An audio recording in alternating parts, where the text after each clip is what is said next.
Morning, everybody. Okay, so we've been talking about Shantideva's engaging in the Bodhisattva's deeds, chapter 8 on meditation. Yeah, the first part of the chapter talked a lot about the body and how we're attached to other people's bodies and to our own body, and how that gets really in the way of developing concentration and attaining serenity in our practice. And then having done that and, given up the, as much as we can, the attachment to the happiness of this life, then, residing in a conducive place to do meditation. And what are we to meditate on at this point is equalizing and exchanging self for others, which is Shantideva's method for developing bodhicitta. So I had this whole talk planned in my mind according to teachings I've heard from my teachers, and His Holiness said it all last night. So I'm just going to be repeating it again, yeah, in case you fell asleep during the teachings last night. Then, of course, it's much better to hear them directly from His Holiness, but, you missed out on that if you fell asleep. So I'm a second, second rate. But you can hopefully get something from it, because the teaching itself is spectacular. It's really very profound, and when you really look into it, it's so true that there's no way we can possibly refute it. Some teachings we hear, then we have doubts, rebirth, does it really exist? What about this? This reasoning I don't understand. What are they talking about? But how he presents this meditation, there's no way our self-centered mind and our self-grasping can wiggle its way out of this. It's so direct and clear. Yeah, and of course, self-centeredness and self-grasping are not going to go, oh, yes, that's very true. I'm retiring. Goodbye. I'm going to the Bahamas. No, they're going to put up a good fight, and they're going to say, oh, but, my happiness is more important because of this, and even if it's defeated, it's going to keep fighting more and more and more. It's never going to give up. Okay, so don't expect, when you apply antidotes to different problems that you're having, that they're gonna, you just do that meditation once and whammo, the problem's gone. Yeah, you need to do these meditations many, many, many times, okay? And so that means it's important to study the meditations, the antidotes, not only to self-centeredness, but all the other afflictions, to study them after you hear the teachings, meditate on them, taking up situations that have come in the past, that have happened to you previously, or that you think might happen to you in the future, and imagining those situations, and then imagining thinking like this, in a new way. And in that way, you develop familiarity with the Dharma perspective. Yeah, and that familiarity is really important, because when a situation comes in your life, yeah, we need to be able to apply the antidote quickly. So we need to remember the antidote. And then even if we remember it, we need to apply it correctly. And even if we apply it correctly, we need to be familiar with it for it to actually, change our mind in that situation when we're right in the thicket of it with somebody else or, the environment. Yeah. And then we need to keep familiarizing our mind with it. Yeah. So, there's times in our practice where we get confused and we feel like our mind is just overwhelmed by afflictions and we don't know up from down. And in those times, then we have to remember what the antidotes are and try and practice them. And if they don't work the first time, well, why not? It's because I'm not so familiar with them. So that means I have to really put them into practice more and more and really develop that familiarity. Just to give you an example, after I had my how do you call it? Well, my experience with the macho Italian monks, I went into retreat, and I was in retreat about 4 months then, and I would say 99% of those sessions I was angry. Yeah, because I was so tied up with my anger when I was there and after I left. And every session I was meditating. Chapter 6 was my refuge. And so I kept going back to it, meditating on it. And, I'd calm down in the meditation session. Oh, that's nice. And then I would get up from the session and walk around, and then the anger would just go bah! Again. Yeah. And then the next session, I had to, revisit it and do the meditation again. Okay. And so this went on for, almost 4 months. Yeah. And I still have to do the meditation sessions now, not because of what happened then. I've kind of settled that. Yeah. It's like there's no use being roughed up about that now. But, any small thing can set us off in our anger and our irritation. And we need to be prepared. Yeah. Or if your big thing is confusion, and then you need to know, when my mind's just got gazillions of thoughts, then what do I need to do? Breathing meditation. Yeah, just watch the breath, let the mind settle. Okay, it's not going to settle right away. It's going to be running around the world for a while, but you just practice settling it. Yeah, when you're attached to something, the holidays are coming up, and you want to be with your family, and you miss your family. Normally when you're here, you're quite okay without your family. But all of a sudden, the family, holidays are coming, and little memories of being a child and waking up on Christmas morning. I never had these because we didn't do this in my family. But I guess other people do. I see around Christmas time, people really go kind of nutty. And seriously, in society, people go really nutty. So it's like Chinese New Year. Yeah, those 2 holidays, boy. Anyway. Yeah. So, you're all of a sudden remembering your family and waking up and what's in your Christmas stocking and looking under the tree and all the presents. And then, you get to eat the food you like on Christmas, but you have to go to church first. And, whatever it is. And then all this longing and homesick, or Chinese New Year is coming, and you just want to be there, all going home with all your relatives, going around every day. You go and visit other people on Chinese New Year and eat. Yeah. So you go around and visit and eat. Yeah.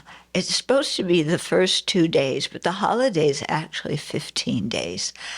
Yeah, so, after a while, I think you get a stomach ache. Do you get a stomach ache?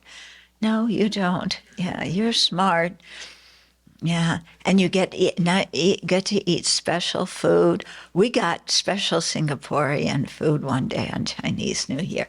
Yeah, remember the two of you made that salad with the long. Yeah, that was really good, by the way. Yeah, and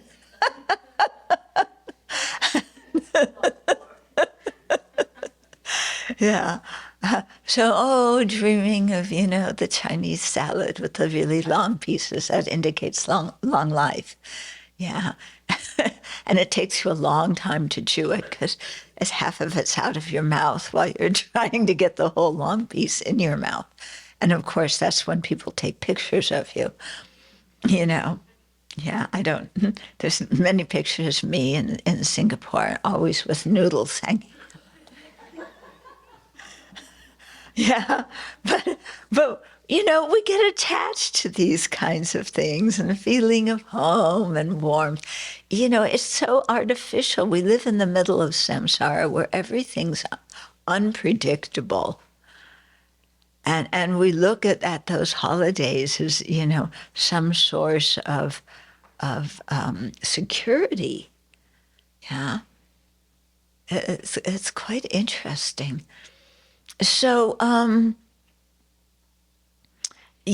so the point is that we have to practice all these antidotes, not just wait when the situation happens, but really practice them in our daily practice and get familiar with them. And it's very helpful for working out things that happened in the past. Yeah, when we've been attached to something and we couldn't get it, do some of the meditations from, about the disadvantages of attachment, about impermanence, because you may still be hanging on to something that happened years and years ago. Yeah, that you don't even know that you're still hanging on to until you sit down and do retreat. And, I did Vajrasattva retreat and I realized I was still mad at my second grade teacher because she didn't let me be in the class play. Yeah, and as you all know, I'm a very good actress and I should have been in the class play in second grade, So I was like, since everybody has trauma nowadays, I think that was my traumatic event. I'm not deprecating people who had, real trauma, but it's just when the young adults were here, they told me everybody has trauma. Yeah, so I'm not sure what trauma means anymore. Anyway, so we have to really wrestle with these things, yeah, and keep at it. And if you do, then you see that your mind starts to change. Yeah, because all these habitual dysfunctional ways of looking at things are, they come from innate causes, but they've been conditioned in this life, in previous lives. And so we have to institute a new kind of conditioning, which comes about through practice and repetition, yeah, in order to overcome that old conditioning and then to finally break through the innate conceptions and grasping that are keeping us hooked to it. Okay.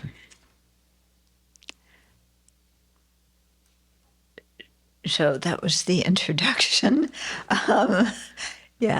Let's do the visualization of the merit field and ourselves surrounded by all sentient beings. And here it's very helpful. Think of specifically the people that you have difficulty with. And they're, the Buddhas and Bodhisattvas are in front of you. These people are in front of you. In order to see the Buddhas and Bodhisattvas, you have to look at them.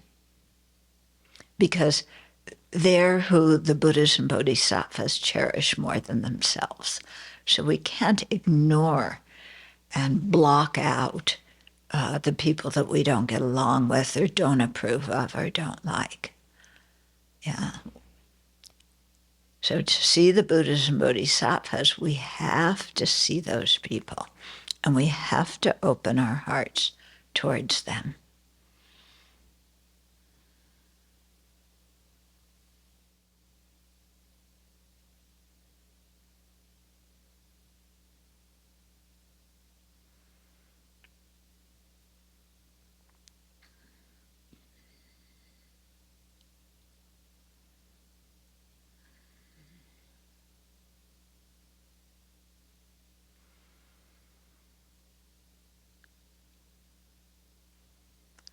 So bodhicitta, the aspiration to attain full awakening for the benefit of all sentient beings, depends a lot on the word all. And it's just a one-syllable word. It's easy to skip over. Yeah, we're doing it for the benefit of all sentient beings. So it's easy to just ignore all and think me and, a few others who I feel close to and approve of and so on. And then to leave out everybody else.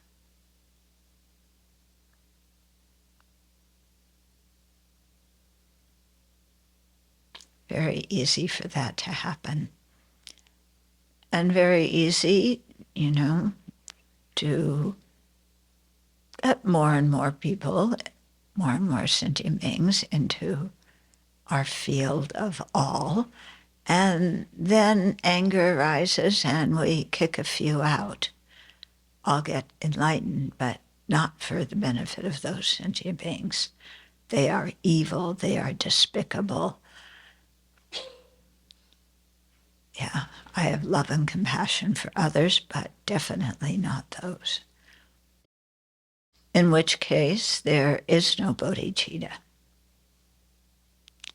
Bodhicitta depends on love, compassion, the special resolve, all of them aimed at all sentient beings. So that includes not only the little bugs flying around the tea counter, or the little spiders crawling across the table, or the turkeys.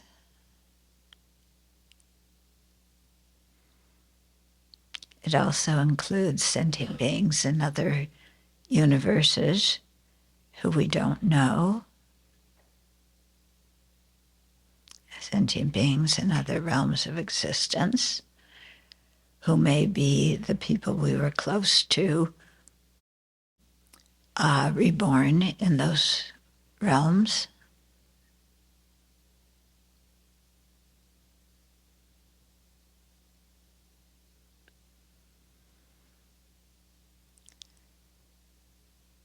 But bodhicitta really involves removing all the ifs, ands, and buts from why we think some people deserve happiness and other people don't. Why we should benefit some and not others. Why we are the most important of all of them.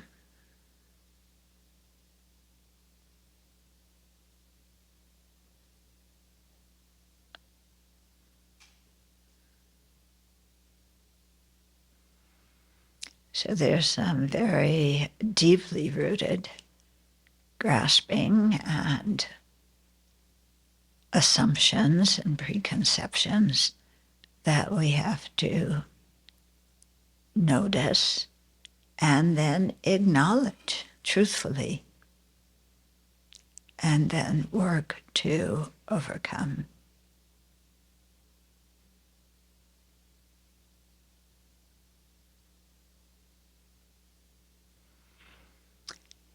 Why put in the effort to do that? A few reasons. First of all, what else are we going to do in samsara? You know, if we really look at samsara honestly, because we know, when we have to do the same thing over and over again, we get bored very easily. We should be bored with samsara because we've been born, gotten old, gotten sick, died again and again and again, countless times. Why are we not bored with it? There's nothing new that we get out of samsaric rebirth each time.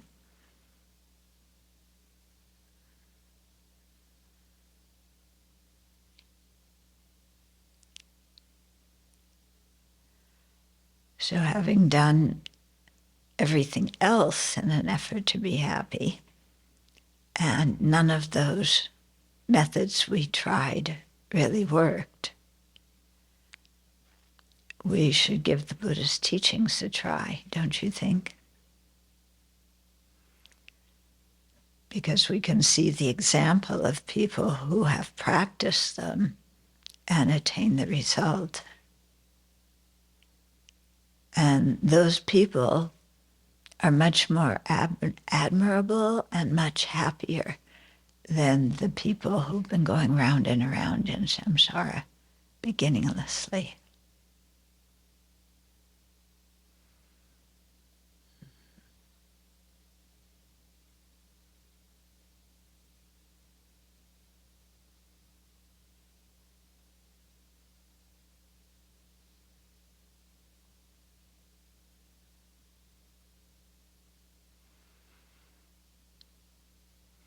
And so seeing the good qualities of the Buddhas and Bodhisattvas and how those come about dependent on living beings, then let's cultivate the bodhicitta as our motivation for our entire lives, and especially for sharing the Dharma today.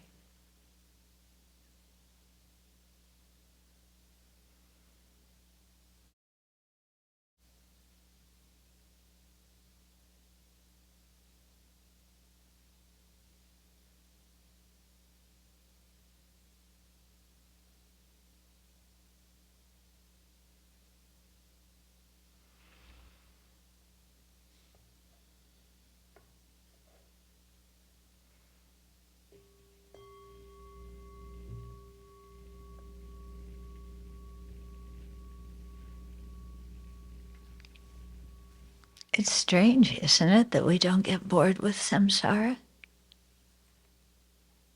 We've done it so many times, again and again and again. Why aren't we bored? Why do we think that there's always going to be some new, exciting something just over the horizon? Yeah.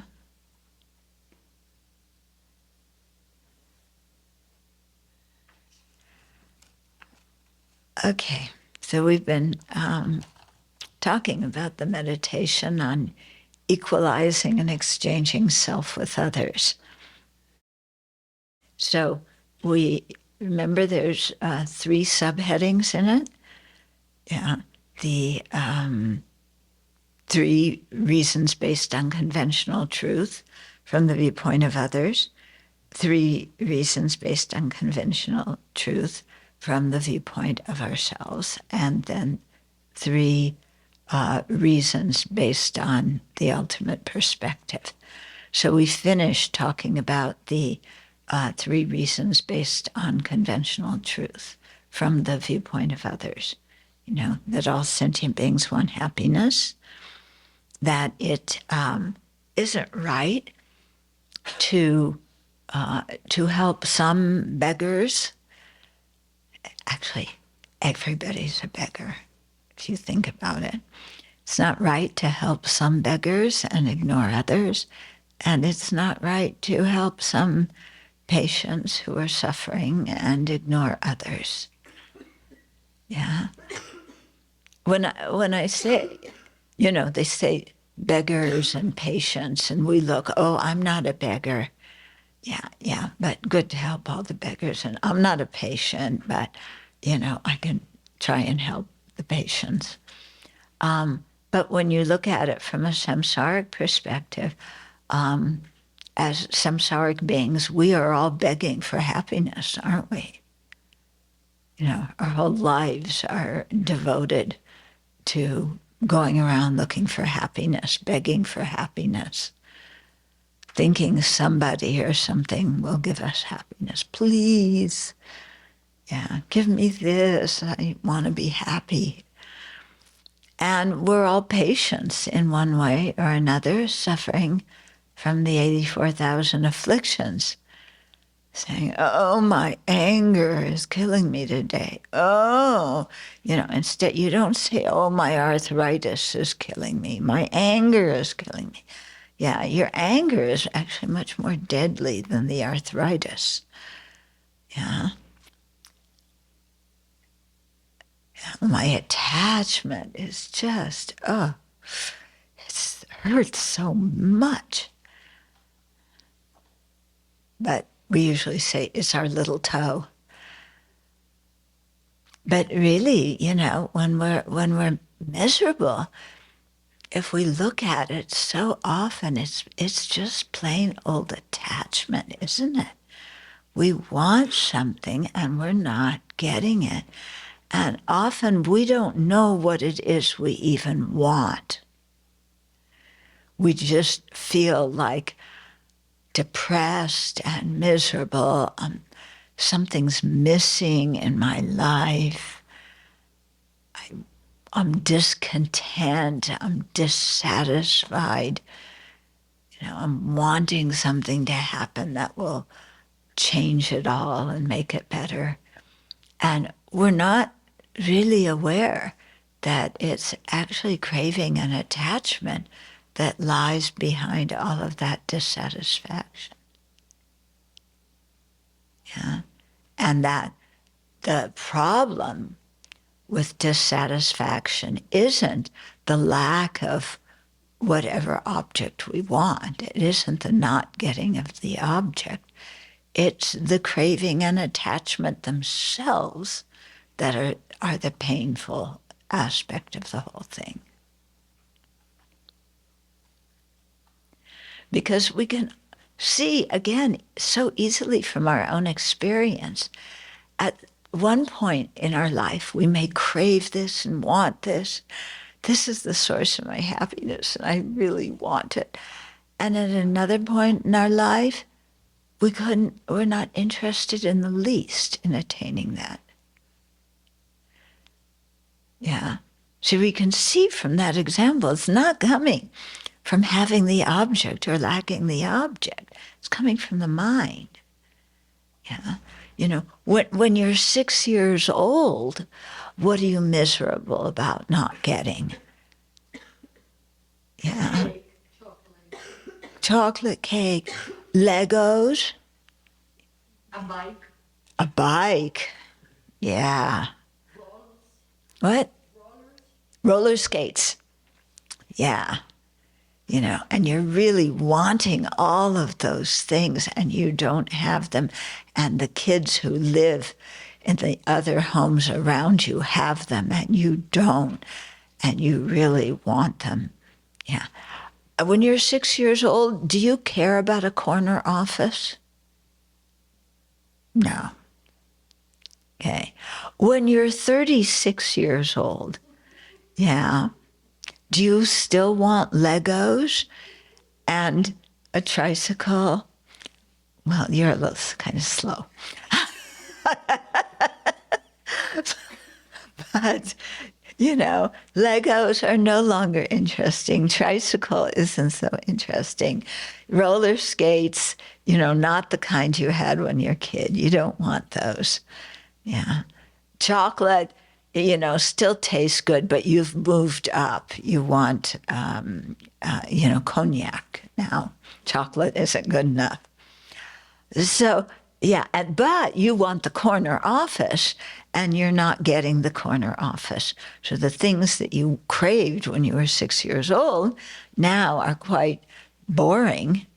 But what you thought was boring when you were 6, you really covet now. Yeah. It's interesting, isn't it? And how much suffering we go through when we don't get what we want. And it doesn't matter what age we are. That suffering is so intense. Oh. Okay. So let's move on to the 3 reasons from the viewpoint of ourself. Again, talking from the conventional perspective. So here, the first point is that all sentient beings have been kind to us in the past, in the present, and will be kind to us in the future. And so we should help them equally without abandoning any of them. Okay. So this is the meditation on kindness that is so important. I know for myself, this meditation completely changed me. I had been working on my anger towards a good number of people. But when it came to this meditation, this is the one that really knocked the anger out, for me anyway, because I started seeing how the people I was mad at had actually been kind to me and helped me in many ways. And in ways, there's no way I could deny it. Yeah. So, if you have had difficulty with your parents, then think about their kindness. Yeah. Because we usually don't. In the West, we often don't think about the kindness of our parents. Ever since Freud came around, we think of our parents as the source of why we're so neurotic. Okay? Because they did this and they did that, and they gave me this and they didn't give me that. Yeah. But we don't look at what they actually did for us. Yeah. At least I never did. I just assumed it. You're born and there are parents and they take care of you. And, it was their choice to have you and they seemed to like it. So, keep it coming. Yeah. I never thought of what they gave up. And it's interesting now, I think much more, not only of my parents, but my grandparents, my great-grandparents, because I don't know very much about my family history. It all got lost, with immigration. And just imagining what their lives were like and thinking, wow, if they hadn't gone through those experiences, and I wouldn't be here today. Yeah. And they went through many, many painful experiences. And they did it for their own, for their own sake. They did it for the sake of their children. I came around grandchildren, great-grandchildren. They didn't know me. I don't know. Maybe they thought of, their grandchildren and great-grandchildren. But, they endured a lot to make a better life for not only for themselves, but from their kids, And this is what you see again and again. This is the history of America that we tend to ignore, why people come here. But, instead we kind of criticize our parents and blame them and say that, they're toxic and we don't want to talk to them ever again. I can't. In previous retreats in past years, so many people at the retreats just blasting their parents in this word of toxic. They're all toxic again and again, So yes, there's problems in families. There's no denying that. We're sentient beings. But those people have also been kind to us, And when you think about it, just they're giving us a body that's the basis of our precious human life is already something quite amazing. Yeah. So I've never been pregnant, but I can imagine what being pregnant is like. I don't think it's very comfortable. And from what I gathered talking to mothers, the actual birth process is extremely painful. Yeah. And then postpartum depression often follows. And for the fathers too, it's quite difficult. Yeah. Now parents are more equal, but before, the fathers had the pressure to go out and make money and support their kids, and you think what your dad did all, for years and years and years to not just put food on the table, but to give you toys, to help you, learn different things and take you places so that you learned. And, what our parents went through to bring us up and to give us everything they didn't have. Yeah.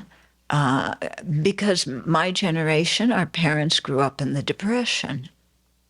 Yeah. They grew up during World War II. It was difficult for them. And they wanted us to have everything they didn't have. And you really think, what they devoted their lives to do and how much they struggled to make it happen. And I could tell you family stories, and I'll tell you one because it came out. I was writing to somebody the other day who, one of the inmates I write to, and he was saying how sometimes he really thinks of, he feels so sad not being with the people he loved, and he just feels like the time in prison is just wasted because he could be with the people that he loves and be happy, but he's just sitting in a prison sentence cell, and he's a lifer. Yeah, for driving the getaway car in I think it was a murder or a robbery, where they weren't supposed to murder somebody, but it happened. But he was in the car, so he got slapped with a life sentence, as a young kid. And, so he's going through all of this. And it just, made me think of, being with your loved ones and all. And then I thought of my great-grandmother. I'm telling you all these personal stories at this time. I don't know why, but it's simply because I know my own stories and I don't know your stories. So if you told me your stories, I would tell your stories to the group. Okay, but I only know mine. So I was named after my great-grandmother, so I'm kind of curious about her. And what I found out is, and by the way, because I have 4 grandparents, 8 great-grandparents. She's the only one I know the name of. The other ones, I don't know. One of my cousins is trying to find out some of this. But she lived in Poland. She was married to a man who was a lawyer. She was a seamstress, had 4 children. Okay, and it was rough. They were discriminated against in Poland and all the pogroms. So they decided to go to America. So my great-grandfather, whose name I don't know or remember, was going to go ahead to America, get a job, set things up, and then call for the rest of the family. So he took a boat to America, and they never heard from him again, the family in Poland. He got to America, disappeared. So there she is, a single mother. Yeah, in these days, being a single mother was, well, it's hard now. I think, was probably more difficult then. A single mother with 4 little kids. My grandmother was the youngest of the 4.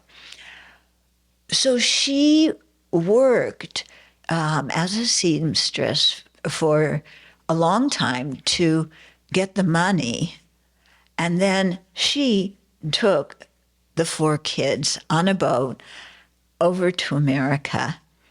They didn't know English. I don't know if they knew anybody at all. Yeah, my great-grandfather was supposed to be there, but And somehow she set up the whole family, and raised these kids. And it's just astounding to me when I think of what she went through. Yeah, going to a country where you don't know the language. And I don't know if you know many people. I don't really know if she knew anybody. She didn't remarry. I've never heard stories of her remarrying. Yeah, but how the opportunities I have today come, from what she did. And then she wanted my grandmother to have everything she didn't have. So my grandmother was in love with one man, but my great-grandmother made her marry somebody else who had a store so that they would have enough to eat. So my grandmother was in a very unhappy marriage. And I won't tell you the rest of it, but, you just, all of our families have stories like this, yeah? And when you think of what the people before you went through, and so much of it was to take care of their kids and to help the future generations, even though they had no idea who we would be, who their future generations were, or would be. They wanted a better life for those of us who came after them. And to really think about that.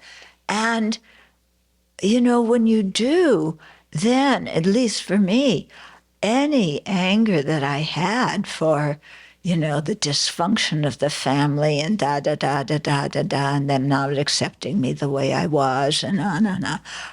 It's like the kindness overwhelms any kind of criticism or dissatisfaction.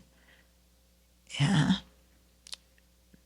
Especially when I ask myself if I would sacrifice like that for future generations, who I didn't even know. So I think meditating on the kindness of others is a really important thing. And, you might say, oh, well, she was still in your blood lineage, so you could see her kindness. But she was a stranger. My great-grandmother was a stranger. I never knew her. I never met her. I don't know if I would like her or not. Yeah. But when I think about a stranger like that being kind, and then, what about her parents living in the old country, going through what they went through? And, then you just see lots of strangers, people you don't know, who kind of set forth the direction. And then due to karma, we were born in certain families. Yeah. And then you start looking around, because thinking of the kindness of our friends is no problem. That's why they're our friends. Yeah, because they're nice to us and they agree and everything, yeah? As soon as they aren't, then they go in the enemy category. I mean, this is our problem, isn't it? How prejudiced we are. But then you start looking around at even the strangers in this life. Yeah. And, we have a construction project going on there. And we don't know the guys working there because there's so many different sets of people who come. Yeah, the guy that we know, the owner of the company, we hardly see at all. Only when there's a big problem, we talk to him. The superintendent, we see a little bit, but he's busy. We don't talk to him. Then there's one set of guys that come and run the big equipment. Have you noticed in the last week they brought in the really big things? Yeah. Then there's another set of guys who build the Foz wall. Then there's the electricians and the plumbers. Another set of guys who put in the hydronics so that we can have the radiant heating on the bottom floor. Another set of people who put up the waterproofing on the back of the concrete. Okay. And another set of people who come and do inspections on it.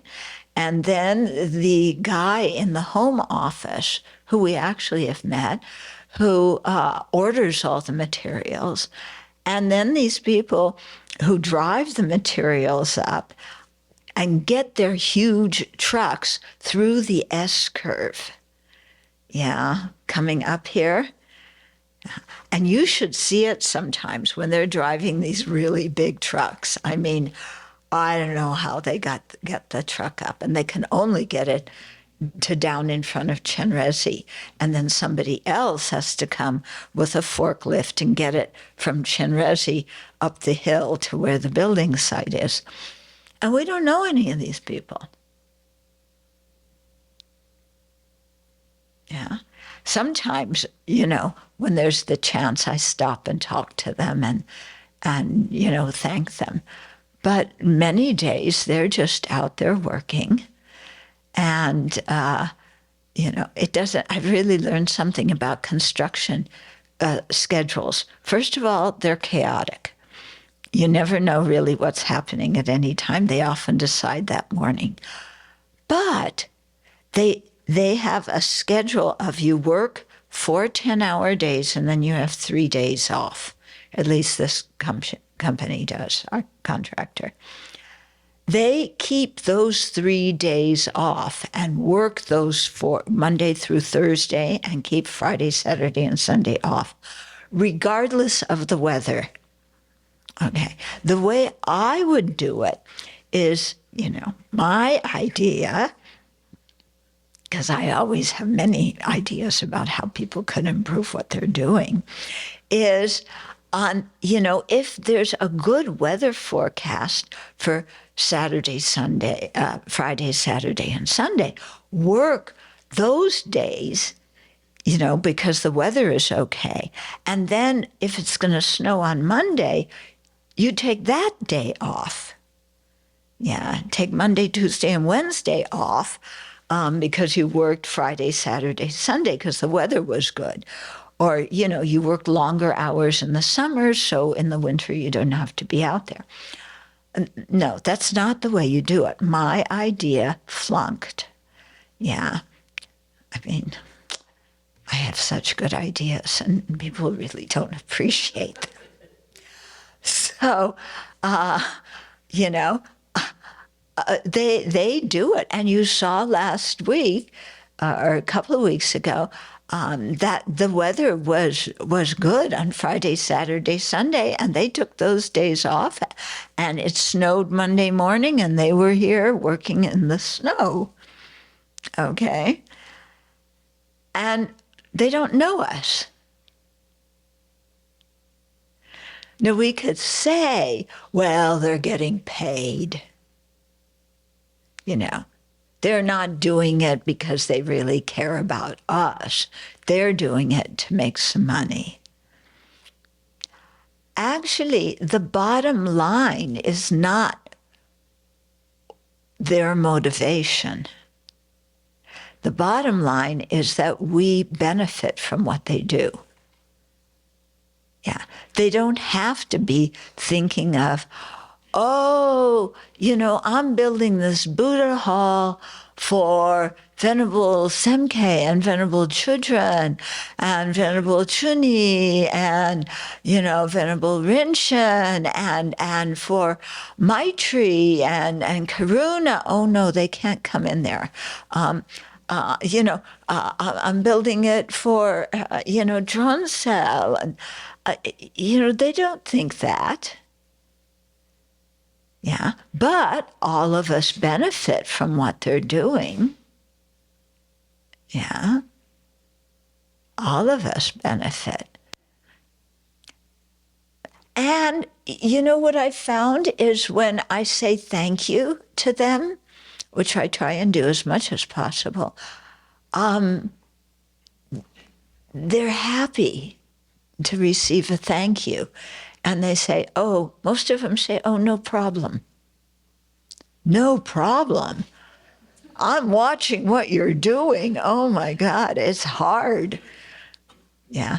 But they, I think they feel good about contributing to building a building that other people are going to use. Yeah. But how much do we think about, the benefit we receive from people we don't know? Yeah. So we don't have garbage collection at the Abbey. You might have noticed. Yeah. So we give some of our recycling to guests who drive here to take back to their own cities that have recycling and recycle it. And the rest of the stuff, which is, can't be recycled or composted, then it goes to the dump. Yeah. Do we know the people at the dump? Yeah, some of you may have been to the dump. Do you know the names of the people? Have you talked to them at all? Yeah. Nobody seems to know the people at the dump. Venerable Semke does, I know. Oh, yeah, she might too. Yeah. But the rest of us, I've never, I've driven by the dump, but I've never been there. And I've never, made contact with the people at the dump. Do you know them, Venerable Losang? I don't know their names, but I only talked to the person that you pay. The other people on machines. Yeah, they're working on machines, and yeah, you pay somebody to take your garbage. Yeah. So when we really look around,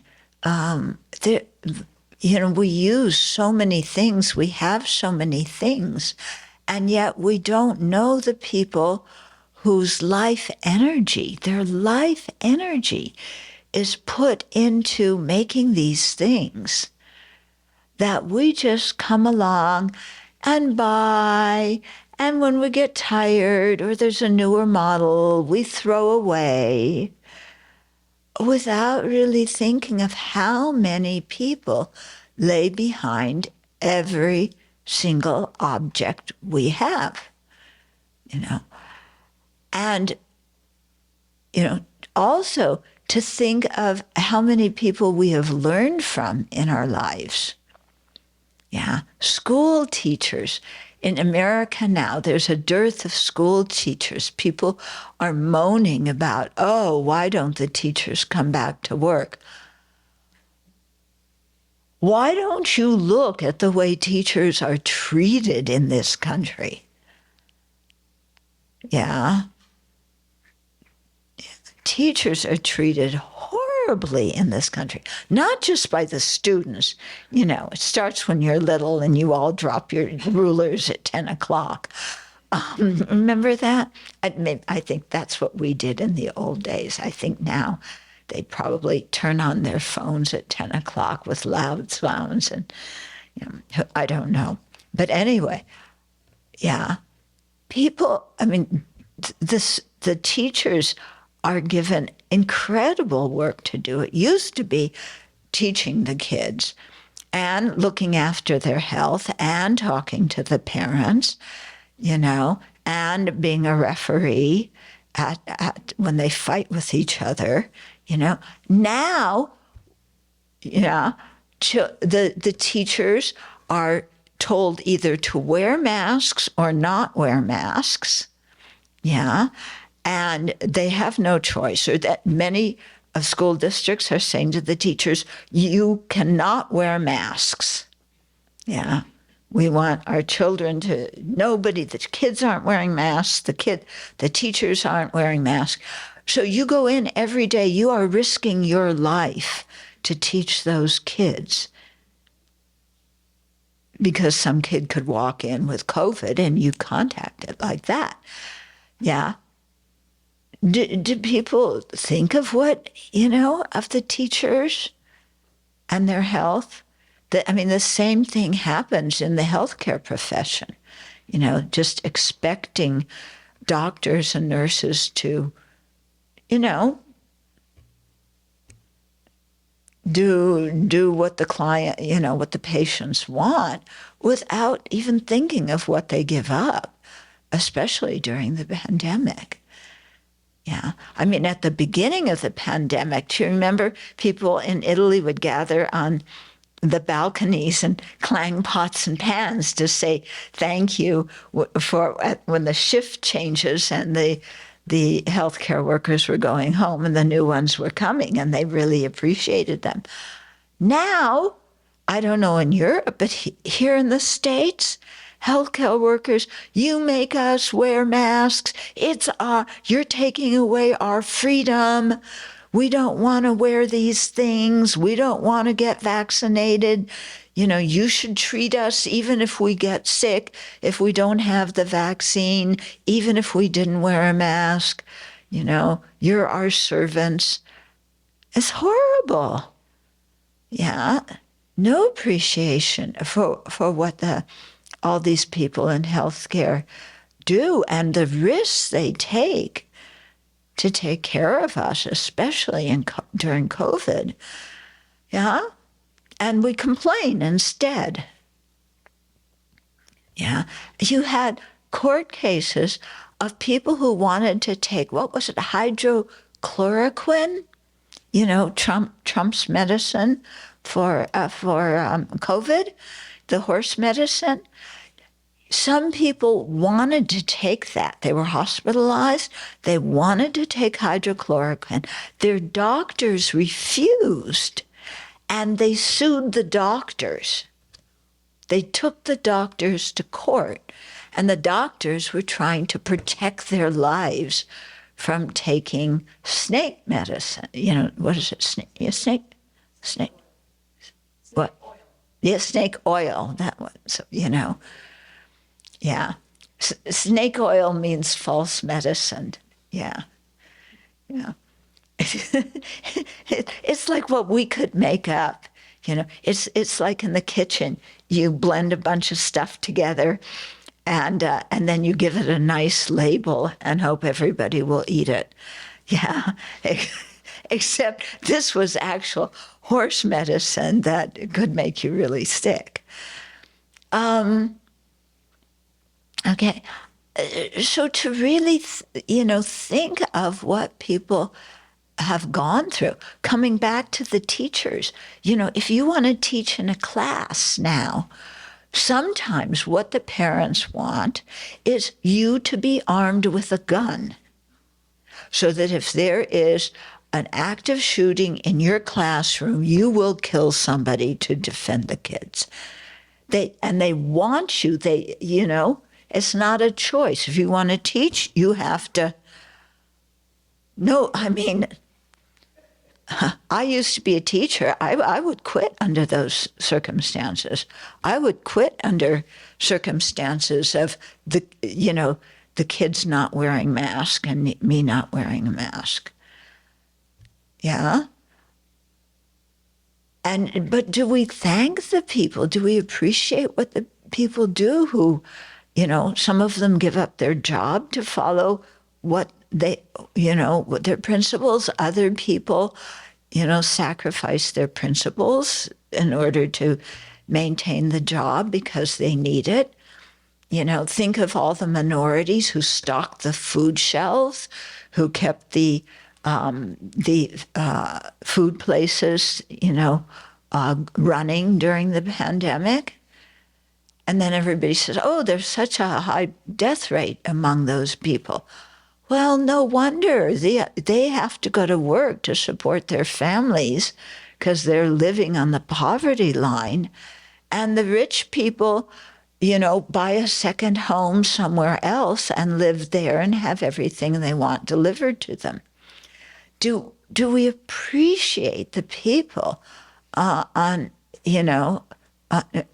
whose life energy we depend to stay alive, and on whose life energy we have learned everything we know?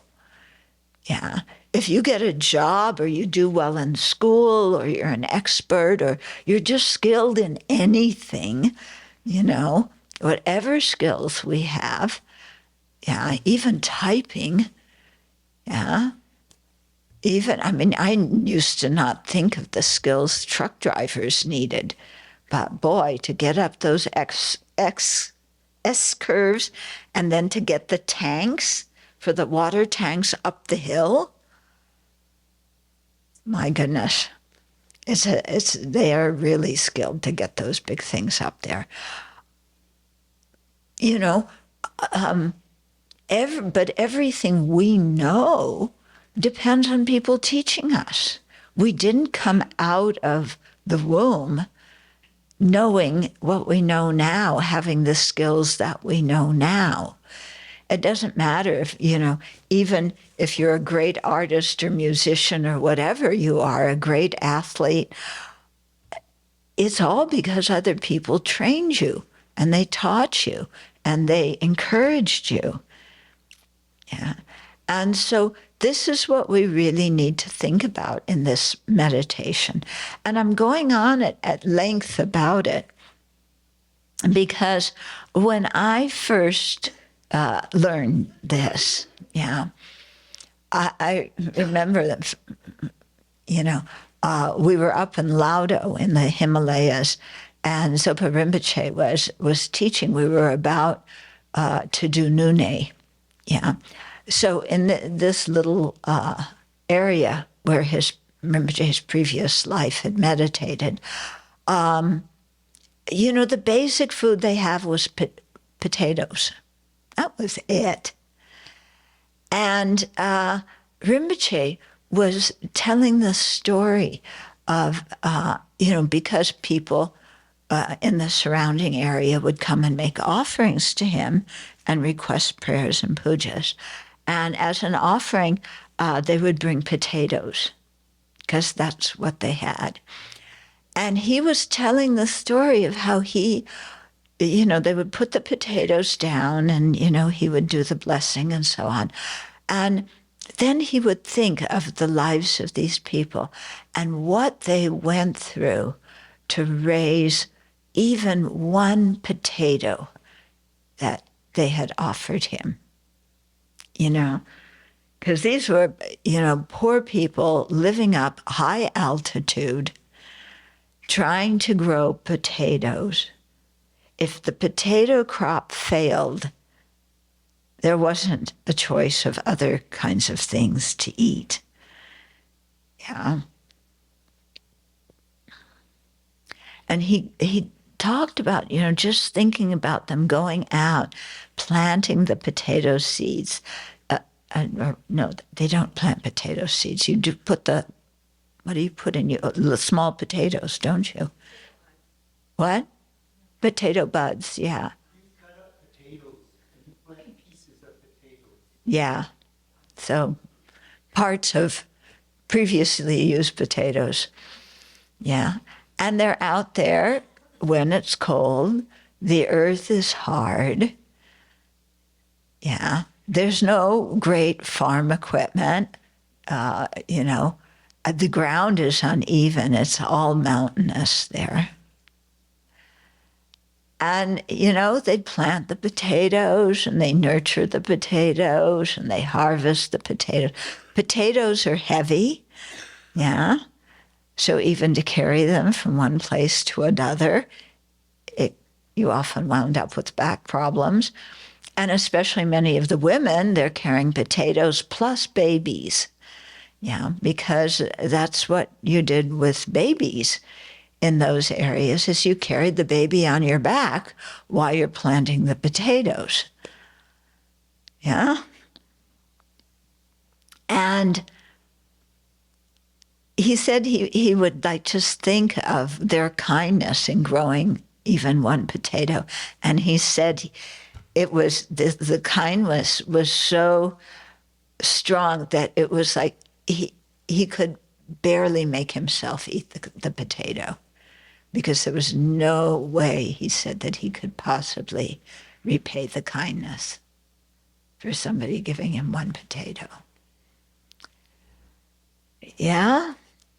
So this is, when you really think deeply about this is, that kind of understanding that comes in your heart about, and when you think about it, we were born with nothing. Yeah. If you think that you have financial problems now, when you were born, you were poor. We were all broke when we were born. And we didn't get a job for the next, I don't know how many years. Yeah.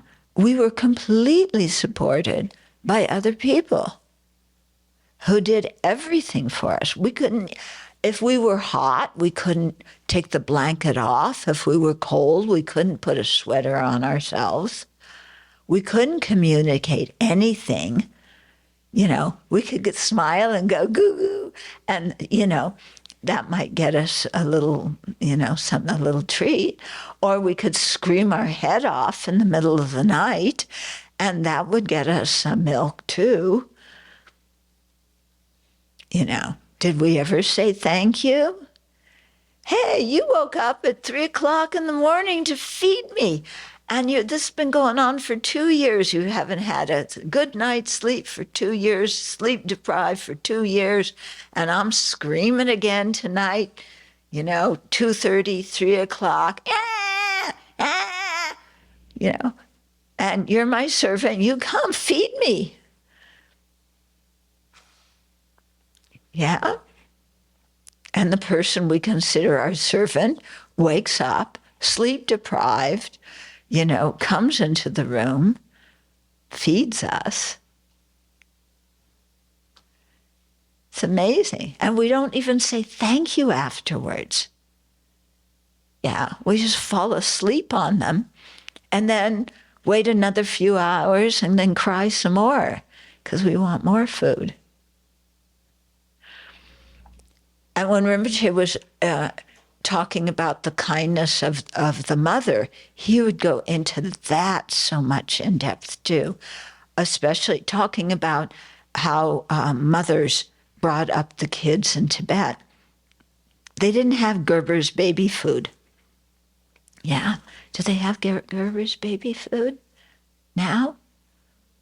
They do? Okay, good. I mean, because all of my generation, we all grew up on Gerber's. Yeah. We all ate, yeah, isn't it? With the cute little baby on the front. Yeah. And they didn't have Gerber's baby food. They didn't have bottles. They didn't have breast pumps. They didn't have, all these other things now. So what the mothers did in old Tibet, he said, was they would chew the food, and and chew it and chew it and chew it and make it, even more liquidy than Gerber's made it, and then take it from their mouth and feed it to the baby. And that's how the kids got nourished. Yeah. So the mothers not only were sleep deprived, they were probably lacking some nutrition and some food themselves. Yeah. And, and he would explain this and then just say, how can you ever repay that kindness when you can't even feed yourself and somebody's doing that for you? Okay? So this meditation is really very important, I think, to really clarify for us the kindness of others and make arise in us this feeling of wanting to pay it back, pay it forward, somehow do something, for other living beings because we have benefited so much from their life's effort. Yeah. And this meditation also makes us quite humble, I think, because we see, that if it wasn't for the kindness of others, we would have died right after birth, or as toddlers. And do you remember how many of you put dangerous things in your mouth when you were young? Did you hear stories from your parents? Yeah, about one time at DFF, we had a little go around when we were exploring this topic, talking about kind of dangerous things we did as kids and how we got rescued. And one, in those days, and people I think still do they use metal curlers? Yeah, kind of you would put metal curlers with these flaps, in your hair, and then the flaps stuck the curls in your hair. Okay. Yeah, this is dated material, but we're still alive, Anyway, so most of our mothers had these kind of curlers. So somebody was in the group was saying, yeah, they took the curlers and with the little metal prongs, they stuck them inside the electric outlets.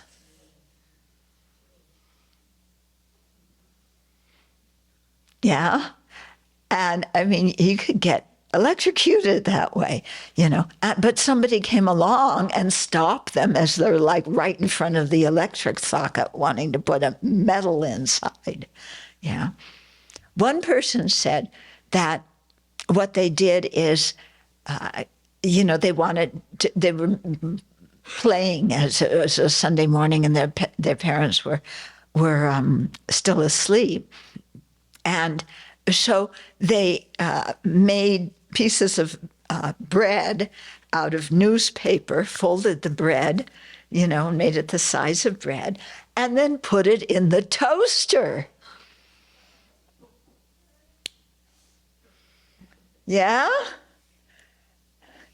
And I think a fire started from that, and somebody came along and, did that. So, I mean, when you look at the things we did as kids and how easily we could have died, but it's due to the kindness of other people that, that we didn't. One day, Lama Osa, Yeshe's incarnation, he was at Tushita and his mom and dad were there. And he was like, I don't know, about this big. And all of a sudden, I guess he had put something in his mouth and he's choking. And here's this kid surrounded by monks and nuns who don't know anything about what to do with a coughing kid. And the kid's choking, and everybody's saying, what do you do with a kid who's choking? We don't know. And he's trying to get that out of his mouth. And his mother, Maria, just happened to walk by, he was the, I don't know, fourth or fifth, or she had many kids. So she had some experience before he was born. She just walked by, her kids coughing. She picked him up by the ankles, turned him upside down, whacked him on the bottom. Whatever he was choking on came out, put him down, and kept going. You know? She was just, this is what you do for kids. She knew all about it. It was no big deal. Yeah. The Sangha was like, oh, we've been meditating on compassion, but we don't know what to do to help this choking kid. Yeah.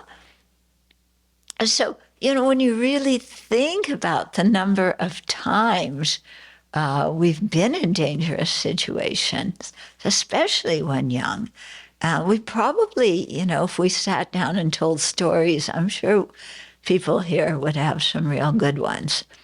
And, just that, what people did to save our lives and what they went through to teach us, what they sacrificed so that we would have food.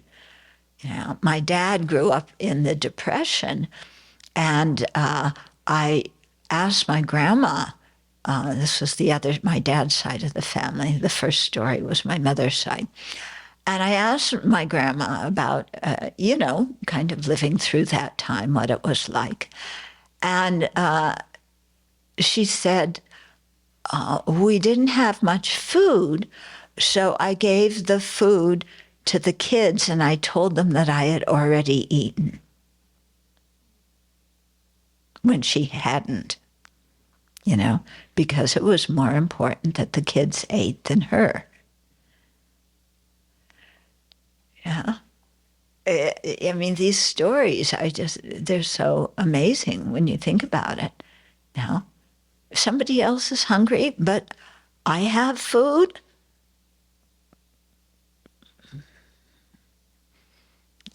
just wait. Yeah, if I have any leftovers, I'll give it to you. If I don't have any, too bad. Yeah. And then how the poor and this disabled are often humiliated for being poor and disabled when it's not really their fault at all.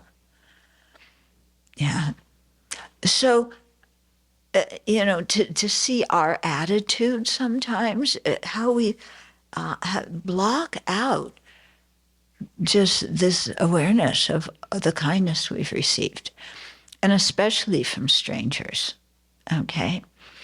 Now, we only have 3 minutes left, but there's also the kindness of the people we don't get along with.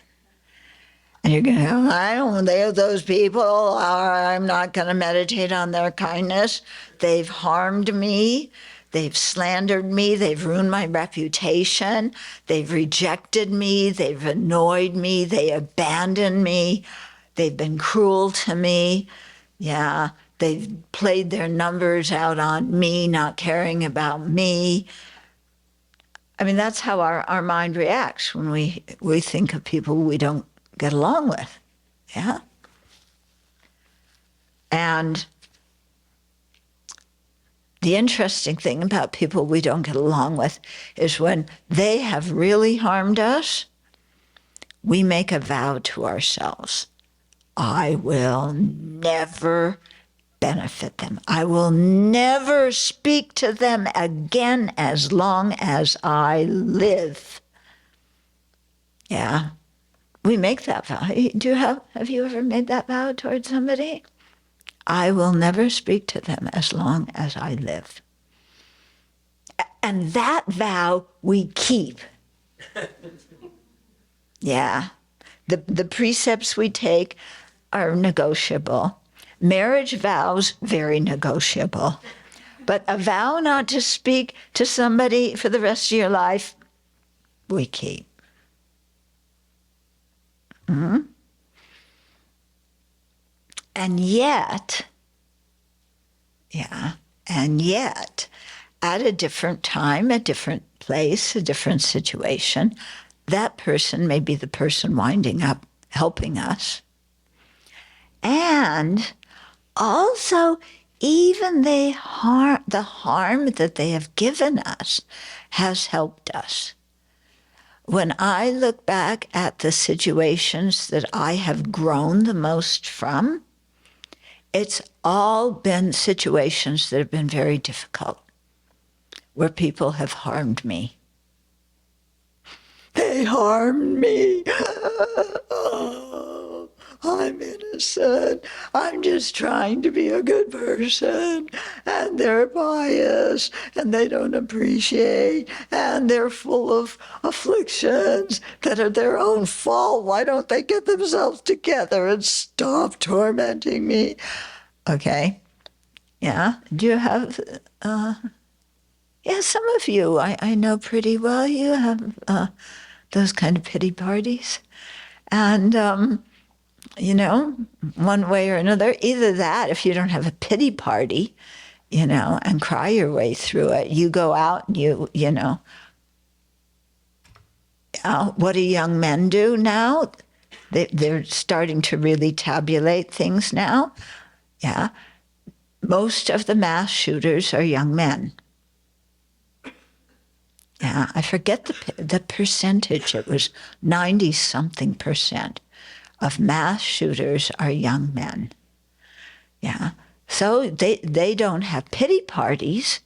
They go out in our land of freedom where you are free to buy a gun. And then in the last 2 weeks, you people probably don't know about it, there have been 3 big mass shootings in this country. We're not talking about the small mass shootings, okay? The first one was, let's see if I can remember the order.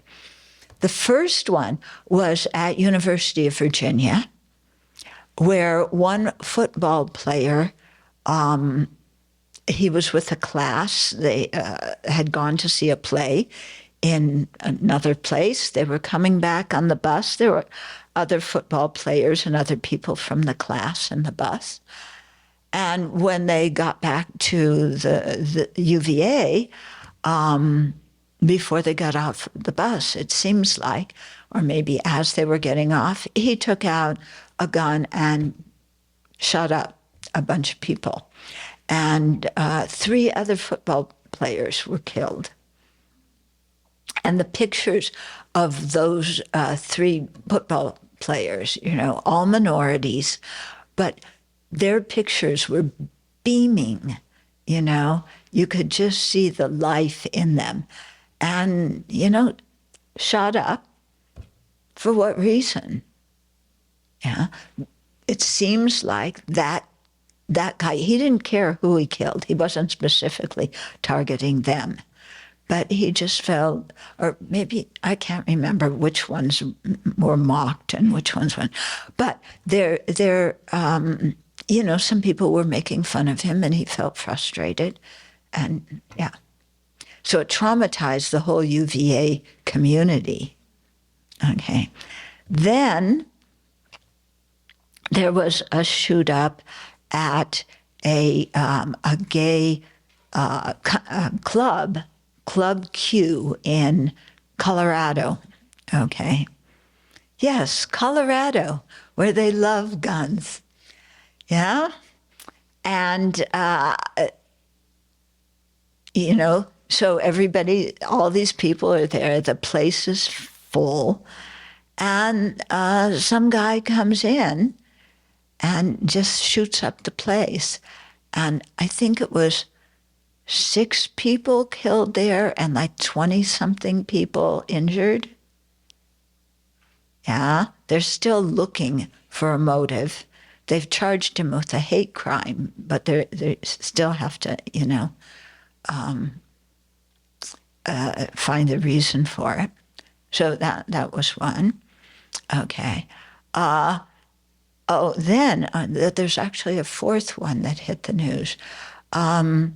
Then in not too far away from here, in Moscow, Idaho, okay, there were 4 college students stabbed to death they were all sharing a house, or they were the boyfriend of somebody living in the house. 4 college students stabbed to death. The police this is more than a week now since it. They have no suspect. They have not arrested anybody. They seem to have absolutely no idea of who murdered these 4 college students. Okay. Then the other one, this is all within 2 weeks. Okay, and this is only the ones who were reported. Then there was, this one is the most recent one. It happened also in Virginia, at Chesapeake Bay, Virginia, in a Walmart. And one of the night manager, the night team lead, because they all met in a break room before they started their night shift. So people were in the break room, hanging out, getting things ready to start their shift. And the manager, the team lead for the night group, walked in and started shooting. Again, blindly, doesn't care. Yeah. And there were, I forget how many people killed there. 5, 6, and again, a bunch of people injured in the hospital. Okay, so I got off on that. That was, we haven't had people harm us to that level, because if we had, we wouldn't be here. But, what I'm trying to get by telling those stories is that we just banish those people, They are evil, they are corrupt, they are not worthy to live. We want the death penalty. This is what I call trauma, and not just the family, but the whole community around there, People are really traumatized. And we just have this attitude of they're mean, they're awful, throw them away. And what this meditation is doing is that's really an extreme. So I'm not talking about that extreme.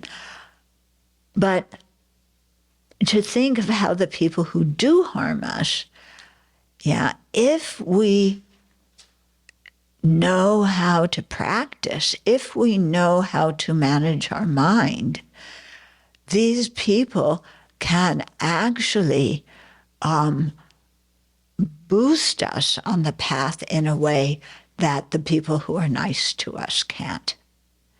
The people who challenge us, who criticize us, who harm us, it's big challenges, but this is the way, if you're in these situations, this is the way you have to practice in order to heal yourself. Okay? So we've been sharing a few of the letters we've received from our friend in Kharkiv, Ukraine. She has a really good attitude, doesn't she? It's amazing. She does not hate people because of this. And then, losing her mother in the middle of it, even more painful for her. But she's really practicing through this whole thing. And that's what you have to do to heal from it.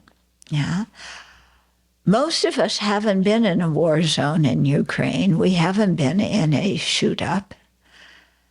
We had one young man come here. He was in the theater in Colorado where they were showing Batman, where that guy came in and started shooting. But most of us haven't been in that one of those situations. And yet, when somebody harms us, we hold on to it so tightly without seeing the possibility of forgiveness and without seeing how much we can benefit from working our way through that difficult situation. And I've gone over time, and I don't want to harm you anymore because I know your bladders are about ready to burst. So we'll continue. I don't know when my next teaching day is, but we'll continue. But try, in the meantime, before we get into this, try and think about the situations in which you've experienced harm and what you have learned from those situations. Yeah, how that has, and it may be a situation in the past that you didn't practice in at the time because you didn't know the Dharma, but now you know the Dharma, and so you can look back on those situations and look at them from a Dharma perspective, and think about the benefit that you received from what those people did, even though it was very, very painful for you. Yeah? So it could be physical painful, it could be mental painful. Yeah. How many people had stronger physical pain in their life? How many people had stronger mental pain in their life? Yeah, amazing, isn't it? Yeah. But what we can learn from the situations with people who have harmed, and getting over that mental pain, instead of walking around with it our whole life. Who wants to do that? Okay, so think about that, because we're ending at an inconvenient time. Yeah. For the benefit of our bladders and the benefit of whoever leading at 11 o'clock.